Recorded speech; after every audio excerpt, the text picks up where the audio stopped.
सच है विपत्ति जब आती है कायर को ही दहलाती है। सूरमा नहीं विचलित होते, क्षणिक नहीं धीरज खोते, विघ्नों को गले लगाते हैं, कांटों में राह बनाते हैं। यूपीए सरकार को जब हम याद करते हैं मैम तो उसको 3C की सरकार से हम याद करते हैं, corruption, communalism and confusion. Consumer price inflation का एवरेज वाजपेयी जी के समय 4.1% था, जो 2004 से 9 में बढ़कर 5.8% हो गया और 9 से 14 में बढ़कर तो ये 10.4% हो गया। विपक्ष के लोग हमेशा हमें कहते रहते हैं, हमारी नीयत को खोजते, हमारी नीति को खोजते, कि there comes a time in the life of every nation when it stands at the crossroads of history and must choose which way to go. 140 crore देशवासियों ने इस चुनाव में हमें अपना निर्णय देकर एक स्टेबल सरकार को चुना है। एक युवा महिला सांसद होने के नाते हम ये अपना सौभाग्य मानते हैं कि अपनी पार्टी लोक जनशक्ति पार्टी की तरफ से इस फाइनेंस बिल 2024 में अपना पक्ष रखने का अवसर मुझे मिला। मैम बजट के बाद पहली बार बोल रहे हैं, इसीलिए हम अपनी वित्त मंत्री श्रीमती निर्मला सीतारमण जी को बधाई देंगे कि उन्होंने 7वीं बार सफलतापूर्वक एक बजट पेश किया है। और इस चीज़ से एक चीज़ तो ज़रूर साबित होता है कि बजट घर का हो या देश का, अगर वो किसी महिला के हाथ में है तो परफॉर्मेंस और प्रॉस्पेरिटी दोनों का गारंटी है। इस सदन में मैम हम उन दो वर्गों का प्रतिनिधित्व करते हैं जो इस देश का वर्तमान भी है और भविष्य भी, युवा और महिला। महोदया, लोकतंत्र एक जब देश में चुनाव होता है तो लोकतंत्र अपना एक जनादेश देती है और हमें बहुत गर्व के साथ ये हम बता रहे हैं कि रिफॉर्म, परफॉर्म और ट्रांसफॉर्म के लक्ष्य के साथ तीसरी बार जनता ने हमें अपना मतदान रूपी आशीर्वाद देके सरकार बनाने के लिए हमें अपना जनादेश दिया है। आज 11 जून 1964 का वो दिन याद आता है जब तब के प्रधानमंत्री लाल बहादुर शास्त्री जी ने अपने देश को पहला संबोधन दिया था, जिसमें उन्होंने कहा था कि there comes a time in the life of every nation when it stands at the crossroads of history and must choose which way to go. 140 crore देशवासियों ने इस चुनाव में हमें अपना निर्णय देकर एक स्टेबल सरकार को चुना है। 2004 से 14 की वो जो 10 साल का पीरियड था हमारे देश का, उसको उन्होंने चुनौती दी है जब देश को सिर्फ घोटालों से और देश विरोधी गतिविधियों से जाना जाता था। यूपीए सरकार को जब हम याद करते हैं मैम तो उसको 3C की सरकार से हम याद करते हैं, करप्शन, कम्युनलिज्म एंड कंफ्यूजन। पर जब हम एनडीए की सरकार को याद करते हैं तो हम उसको 3D सरकार से याद करते हैं, जो है development, dedication and delivery. Dedication है हर वर्ग को सुरक्षा और विकास देने का, हमारा डेवलपमेंट का विजन है और हम ये भी प्रयास करते हैं कि हमारी जितनी भी योजनाएं हैं वो हर एक व्यक्ति तक टाइम बाउंड डिलीवरी सिस्टम से पहुंचे। हमारे वादे चाहे वो राम मंदिर के हो, वो आर्टिकल 370 हो, वो जीएसटी हो या CAA हो, हमने जितने भी वादे किए हैं उसको लागू करने का पूरा प्रयास किया है। गर्व के साथ कहते हैं मैम कि जनता ने 3C नहीं 3D की सरकार को चुना है। इस सदन में अक्सर हमारे तब के प्रधानमंत्री स्वर्गीय राजीव गांधी जी की एक बात कही जाती है कि उन्होंने कहा था कि दिल्ली से अगर लाभार्थी को 100 रुपए भेजा जाता है तो लाभार्थी के पास सिर्फ 15 रुपए पहुंच पाता है, 85 रुपए भ्रष्टाचार में चला जाता है। आज गर्व के साथ कहते हैं कि अगर दिल्ली से 100 रुपए जाता है तो एनडीए की सरकार में लाभार्थी तक 100 रुपए पहुंचता है और अगर कोई भी नागरिक 1 रुपए टैक्स भरता है तो उसको योजनाओं से 10 रुपए का लाभ होता है। अगर इसे इकोनॉमिक्स की भाषा में कहें तो एनडीए सरकार का रिटर्न ऑन इन्वेस्टमेंट सबसे ज्यादा पॉजिटिव है। मैम अब अगर इकोनॉमिक इंडिकेटर्स की बात करें तो 2004 में जब कांग्रेस की सरकार आई थी तो उनको मजबूत अर्थव्यवस्था विरासत में मिली थी, जो हमारे तब के प्रधानमंत्री अटल बिहारी वाजपेयी के समय जो अच्छे काम किए गए थे उसके वजह से था। एक सुनहरा अवसर था हमारे देश को सुपर पावर बनाने का सर, पर इन लोगों ने मिलकर हमारे देश को 50 साल और पीछे लेके चले गए। तब भारत का करंट अकाउंट बैलेंस सरप्लस, तब भारत का current account balance surplus of 0.5% GDP पे था। वो डेफिसिट 2004 जो है वो 2009 से 14 तक 3.3% हो गया सर, और आज ग्लोबल अनसर्टेनिटी के बाद भी करंट अकाउंट डेफिसिट सिर्फ 0.7% पर है। विपक्ष वाले लोग हमेशा सरकार को महंगाई पे घेरते हैं, हमेशा कहते हैं कि महंगाई इस सरकार में बहुत ज़्यादा है, तो उनके लिए भी कुछ आंकड़े हैं। कंज्यूमर प्राइस इन्फ्लेशन का एवरेज वाजपेयी जी के समय 4.1% था, जो 2004 से 9 में बढ़कर 5.8% हो गया और 9 से 14 में बढ़कर तो ये 10.4% हो गया। हमारे कार्यकाल में ये 2014 से 2019 तक 4.45% था और आज जब कोरोना का महामारी था और ये सब के बावजूद 2019 से 2024 के बीच में कंज्यूमर इन्फ्लेशन प्राइस जो है वो 5.69% है, जबकि ग्लोबल एवरेज मैम 8% पे है। उसके बावजूद हमारे देश का कंज्यूमर प्राइस इन्फ्लेशन 5.69% पे है। ये हमने तब करके दिखाया जब हमें कमज़ोर अर्थव्यवस्था विरासत में मिली। आज जब हम इन्वेस्टर्स से पूछते हैं हाउस द इन्वेस्टमेंट, तो वो कहते हैं हाई सर।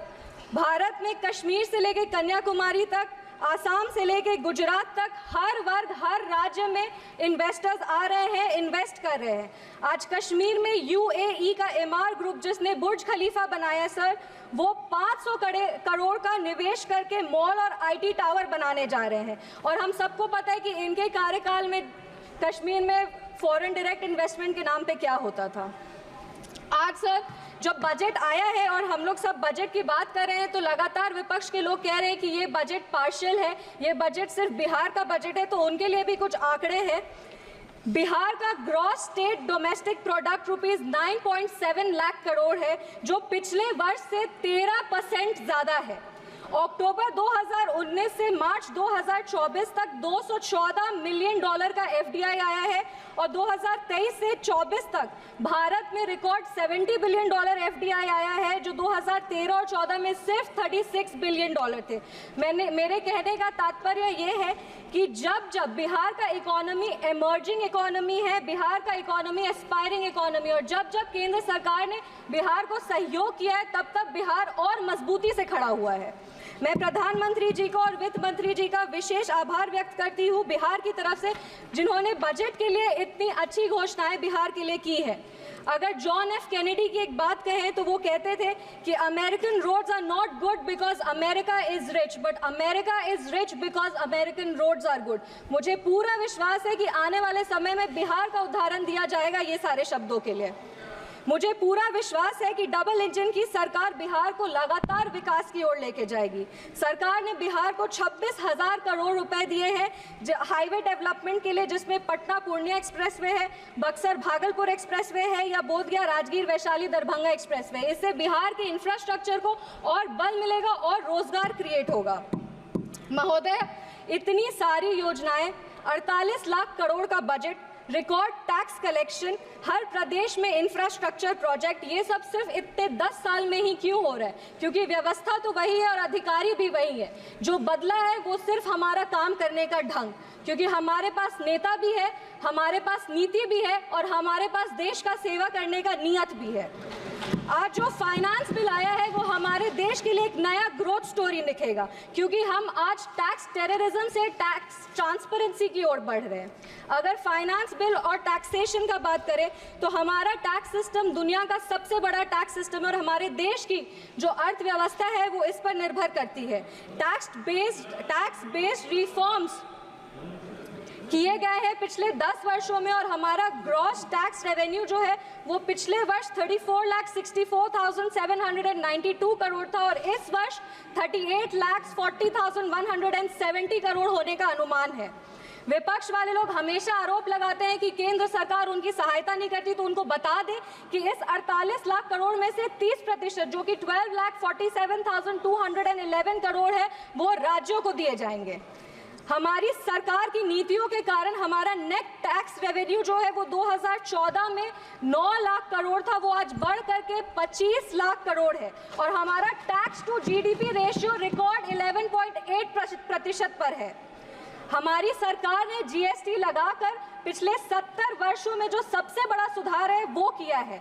जीएसटी कलेक्शन अप्रैल 2024 में 2 लाख करोड़ रुपए का स्तर पार किया है और जीएसटी काउंसिल के गठन के बाद हमारी सरकार ने कोऑपरेटिव फेडरलिज्म को और बल दिया है, एक नया मीनिंग, एक नया डेफिनेशन दिया है। फाइनेंस बिल बहुत ही एक आवश्यक बिल होता है क्योंकि हर सेक्टर्स को इसमें इंसेंटिव देने का काम किया जाता है और जैसा कि हम जानते हैं कि आम आदमी जब बजट का भाषण सुनता है तो सबसे ज़्यादा अगर वो कुछ गौर से सुनता है तो वो हमारे टैक्सेशन प्रपोजल्स को सुनता है। हमें बताते हुए ये बहुत खुशी हो रही है कि हमारी सरकार ने उन्हें निराश नहीं किया है और new tax regime rate structure को रिवाइज करके ऐसा एक टैक्सेशन सिस्टम लाया है जिससे सैलरीड एम्प्लॉय हर साल 17,500 रुपए का इनकम टैक्स सेविंग कर पाएगा। इसका लाभ मध्यम वर्ग के लोगों को और निम्न वर्ग के लोग को सबसे ज्यादा होगा। सरकार द्वारा standard deduction for salaried employees को 50,000 से बढ़ाकर 75,000 रुपए कर दिया गया है और deduction on family pension for pensioners को 15,000 से बढ़ा करके 25,000 कर दिया गया है। इन प्रावधानों से मिडिल क्लास को लाभ होगा, कंजम्पशन बढ़ेगा, इकोनॉमिक ग्रोथ को एक पुश मिलेगा और हमारा जो 5 ट्रिलियन इकोनॉमी बनाने का सपना है उसको पूरा किया जाएगा। आज भारत स्टार्टअप के क्षेत्र में पूरे विश्व में प्रसिद्ध है और हम ये बता देना चाहते हैं कि भारत आज 3rd लार्जेस्ट स्टार्टअप का एक हब है जिसकी संख्या 1.25 लाख है और 110 यूनिकॉर्न्स हैं। एक बहुत इंटरेस्टिंग फैक्ट मैं सदन के सामने रखना चाहती हूँ कि ये जो रिकग्नाइज स्टार्टअप है उसका 45% टायर 2 और टायर 3 जो सिटीज़ हैं उसमें, मतलब इसका ये मतलब होता है कि सिर्फ बैंगलोर ही नहीं बल्कि हमारे बिहार के बक्सर में या भागलपुर में भी अगर कोई बैठा हुआ हो तो वो भी आज लोगों को रोजगार दे रहे हैं, वो अपने स्टार्टअप के माध्यम से हमारे प्रदेश का विकास कर रहे हैं। इन स्टार्टअप्स को और बढ़ावा देने के लिए एंजल टैक्स को अबॉलिश करने की घोषणा की गई है जो अर्ली स्टेज स्टार्टअप को फंडिंग देने में आसानी होगा और लिटिगेशन कम करेगा और इसका जब अगर लिटिगेशन कम होगा तो फोकस इनोवेशन और ग्रोथ पे होगा। अब हमारे जो छोटे छोटे क्षेत्र है, मेरा क्षेत्र समस्तीपुर है, वैसे सारे जगहों पे भी जोमेटो, स्विगी, अमेजॉन जैसे कंपनीज ऑपरेट करेंगे और वहाँ युवाओं को रोजगार मिलेगा। ईज ऑफ डूइंग बिजनेस के लिए delay in TDS payment up to the due date of filing the TDS statement is proposed to be decriminalised. एक और आंकड़ा रख रहे हैं, टैक्सेशन में सबसे बड़ा हिंड्रेंस लिटिगेशन होता है और हमारा इकोनॉमी का 12 ट्रिलियन रुपए अभी भी टैक्स डिस्प्यूट में फंसा हुआ है जो जीडीपी का ऑलमोस्ट 6% है। इस बजट में विवाद से विश्वास स्कीम की घोषणा की गई है जिससे ये सारे जो पेंडिंग इनकम टैक्स डिस्प्यूट्स हैं उसको रिजॉल्व किया जाएगा। To reduce litigation in international taxation and enhance certainty, the government proposes to expand the scope of safe harbor rules and streamline the transfer pricing assessment process. यह finance bill एक तरह का statement है ma'am कि जनता का जो मेहनत का पैसा है उसको सरकार वापस इन्वेस्ट करती है और जो ये फाइनेंस बिल है वो एक स्टेटमेंट है कि हमारी वित्त मंत्री जी ने जैसा कहा था कि 9 प्राथमिकताएं हैं, वो 9 प्राथमिकताएं जरूर हम लोग अचीव करेंगे और विकसित भारत, विकसित बिहार का एक नया प्रमाण देंगे। ये जो देश है वो रिफॉर्म्स पिछले 10 वर्षों से रिफॉर्म में है और सकारात्मक बदलाव देख रहा है। हमारा देश आज फ्रजाइल 5 इकोनॉमी से टॉप 5 इकोनॉमीज की तरफ बढ़ रहा है और G20 के माध्यम से आज हमारा देश एक ग्लोबल सुपर पावर बन गया है। हमने अपने देश के नागरिकों के सपनों को पूरा होते हुए देखा है मैम, वो चंद्रयान का सफलतापूर्वक लैंडिंग हो, धारा 370 हो या हमारे प्रभु श्री राम की प्राण प्रतिष्ठा हो। आज हम 5वीं सबसे बड़ी अर्थव्यवस्था बन गए हैं और इसीलिए हमारे सामने जो चुनौती है वो तो है पर हमारे पास अवसर भी है और हमारे पास एक विजन भी है।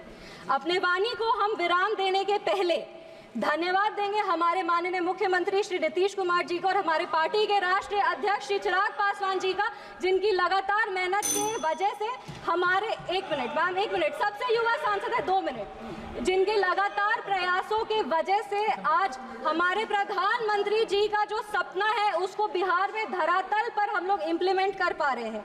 विपक्ष के लोग हमेशा हमें कहते रहते हैं, हमारी नीयत को खोजते, हमारी नीति को खोजते, हमेशा हमें कोसते रहते हैं। तो हम राजधारी सिंह दिनकर जी की धरती से आते हैं, 2 पंक्ति बस पढ़ेंगे इनके लिए। सच है विपत्ति जब आती है कायर को ही दहलाती है, सूरमा नहीं विचलित होते, क्षणिक नहीं धीरज खोते, विघ्नों को गले लगाते हैं, कांटों में राह बनाते हैं। जय हिंद, जय बिहार, जय समस्तीपुर। माननीय सांसद। पैनोरमा ग्रुप, जो सोचता है वो करता है। आपके अपने सपनों का आशियाना। ये लो मुंह मीठा करो, आज मैंने अपना जॉब छोड़ दिया, अब हम पूर्णिया वापस जाएंगे। जॉब छोड़ दिया है? मतलब ये घर कैसे चलेगा? हम करेंगे क्या? और माँ बाबूजी क्या बोलेंगे? इसलिए मैं एक और मिठाई का डब्बा लाया। अपने बिजनेस के लिए लोन अप्रूव हो गया। अरे लोन अप्रूव हो गया वो तो ठीक है, लेकिन पूर्णिया में हम रहेंगे कहाँ? अपना घर भी तो नहीं है वहाँ। इसलिए तो एक और मिठाई का डब्बा अलग से लाया हूँ। हमने पूर्णिया में घर ले लिया है, पूर्णिया के ई होम्स पैनोरमा में। पूर्णिया में पैनोरमा ग्रुप लेकर आए हैं ई होम्स पैनोरमा। बड़ा घर, आलीशान जिंदगी और अत्याधुनिक सुविधाओं के संग। अरे अरे, अब क्यों मुंह मीठा करवा रही हो? क्योंकि हम घर वापसी जो कर रहे हैं। घर वापसी की खुशी पूर्णिया में ई होम्स पैनोरमा के संग। E homes panorama, luxurious lifestyle redefined.